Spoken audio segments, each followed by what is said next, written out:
Assalamualaikum warahmatullahi wabarakatuh.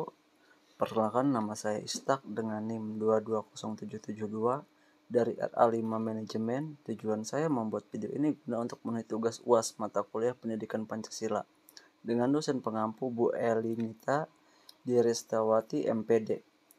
Di sini saya akan membahas sejarah menjelang kemerdekaan NKRI sampai munculnya Dasar Negara Pancasila dan Undang-Undang Dasar 1945. Pada saat itu, akibat Hiroshima dan Nagasaki dibom atom oleh Amerika Serikat pada tanggal 6 dan 9 Agustus tahun 1945, Jepang menyerah kepada sekutu. Berita kekalahan Jepang ternyata didengar oleh para pemuda Indonesia dari siaran radio luar negeri. Oleh karena itu, pemuda Indonesia segera bertindak mendorong para pemimpin bangsa untuk memproklamasikan kemerdekaan Indonesia. Sultan Syahrir sebagai juru bicara para pemuda pada tanggal 15 Agustus 1945 datang menemui Soekarno dan Hatta agar bersedia memproklamasikan kemerdekaan. Karena sudah tidak sabar dengan sikap Soekarno dan Hatta, para pemuda sepakat untuk mengamankan Soekarno dan Hatta keluar kota. Pada tanggal 16 Agustus 1945 dini hari, Soekarno, Fatmawati dan anaknya Guntur serta Hatan diamankan ke Rangkas Dengklok, Karawang, Jawa Barat. Tujuan penculikan ini untuk menjauhkan Soekarno dan Hatta dari pengaruh politik pemerintahan pendukung Jepang. Karena suasana yang tidak menentu, Ahmad Subarjo dari golongan tua datang ke Rangkas Dengklok untuk membicarakan mengenai pelaksanaan proklamasi kemerdekaan Indonesia.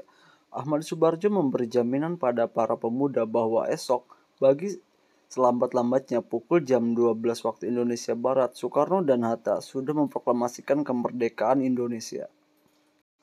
Pada malam hari pada tanggal 16 Agustus 1945, rombongan yang membawa Soekarno dan Hatta dari Rangkas Dengklok sampai di Jakarta.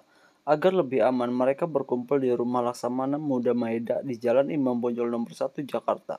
Kesediaan Laksamana Maeda itu atas permintaan Ahmad Subarjo yang bekerja sebagai stafnya. Rapat perumusan teks proklamasi berlangsung tanggal 16 Agustus 1945 malam sampai dini hari. Di ruang makan, Soekarno, Muhammad Hatta, dan Ahmad Subarjo mulai merumuskan teks proklamasi kemerdekaan. Soekarno menuliskan konsep proklamasi pada secari kertas.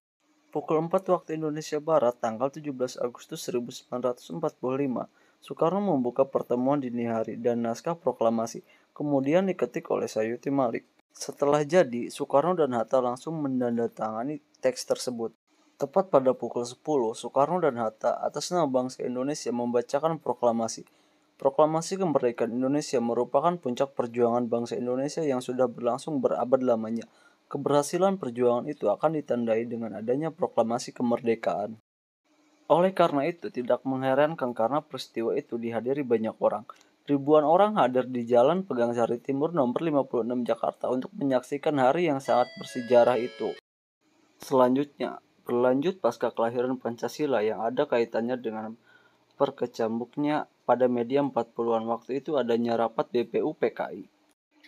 BPU PKI dibentuk dengan tujuan untuk menyelidiki hal-hal penting dengan hal-hal kemerdekaan Indonesia, sekaligus menyiapkan rencana kemerdekaan juga. Pada sidang pertamanya yang berlangsung tanggal 29 sampai 1 Juni 1945, salah satu agenda yang dibahas adalah perihal dasar Republik Indonesia. Dalam persidangan itulah Pancasila pertama kali diusulkan oleh Insinyur Soekarno, dirumuskan oleh para bapak bangsa. Dikarenakan belum usai pembahasan dalam sidang, diputuskanlah untuk membuat sebuah komite untuk menyelesaikan perselisihan yang ada di dalam sidang. Komite ini kemudian dikenal dengan sebutan Panitia 9 yang beranggotakan Soekarno, Muhammad Hatta, Ahmad Subarjo, Muhammad Yamin, Wahid Hasyim, Abdullah Murzaki, Habib Kusno, Haji Agus Salim, dan yang terakhir adalah Marhamis. Kesembilan tokoh inilah yang menyelesaikan pembahasan mengenai dasar negara termasuk juga Pancasila, yang mana menjadi bagian penting dari sejarah singkat hari lahir Pancasila. Pembahasan dasar negara ini selesai pada tanggal 22 Juni 1945, yang kemudian dikenal sebagai Piagam Jakarta atau Jakarta Center, yang berbunyi, Pancasila akhirnya baru benar-benar disahkan pada tanggal 18 Agustus 1945 atau sehari setelah kemerdekaan Indonesia oleh PPKI. Pancasila yang disahkan pada hari tersebutlah yang isinya yang kita kenal sekarang. Jika ada satu atau sepatah dua kata yang saya ucapkan salah. Untuk komentarnya dipersilahkan. Saya Istak, semester 1 dari Prodi Manajemen Universitas Primagraha. Mohon pamit. Wassalamualaikum warahmatullahi wabarakatuh.